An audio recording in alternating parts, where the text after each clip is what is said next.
Ketua DPP PDIP Ahmad Basara mengatakan pihaknya menerima putusan yang dibacakan Mahkamah Konstitusi atau MK dalam sidang putusan sengketa Pilpres 2024.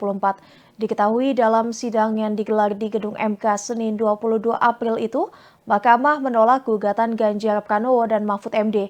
Dikutip dari tribunnews.com, Basara mengatakan bahwa partainya menerima putusan MK dengan catatan menurutnya MK mengabaikan aspek keadilan substansial dalam mengambil keputusan.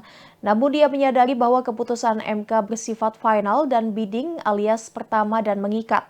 Basarah lantas membeberkan sejumlah catatan terkait putusan MK tersebut. Ia berharap dissenting opinion atau perbedaan pendapat terkait penyalahgunaan kekuasaan tak terjadi dalam pilkada mendatang. Sebab Indonesia merupakan negara demokrasi sehingga seluruh rakyat berhak terlibat untuk memilih pemimpinnya.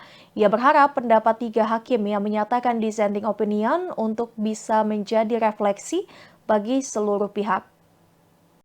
Sebagai partai yang memegang prinsip negara hukum dan demokrasi, di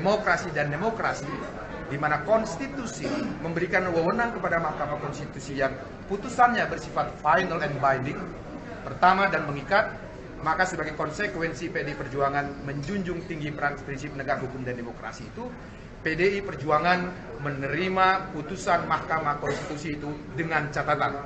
Catatannya adalah bahwa apa yang menjadi pandangan hukum 3 orang hakim konstitusi yang melakukan dissenting opinion, terutama yang menyangkut abuse of power yang dilakukan oleh penyelenggara negara yang ikut campur di dalam proses pemilu yang baru lalu itu, tidak terjadi lagi dalam pemilu kada yang akan datang dan pemilu-pemilu berikutnya. Karena sebagai sebuah negara demokrasi, maka kita pasti akan terlibat di dalam sebuah proses pemilihan umum untuk memilih pemimpin bangsa kita, baik di pusat maupun di daerah. Maka ketika prinsip demokrasi itu kita pegang, maka kedaulatan rakyat adalah di atas segala-galanya.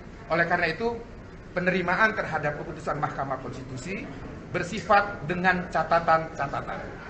Artinya apa yang menjadi pandangan dan rekomendasi para hakim konstitusi, khususnya yang melakukan dissenting opinion itu, hendaknya menjadi refleksi kita bersama, introspeksi kita bersama sebagai sebuah negara bangsa dan sebagai satu bangsa yang demokratis yang katanya tokoh-tokohnya adalah tokoh-tokoh yang demokratis.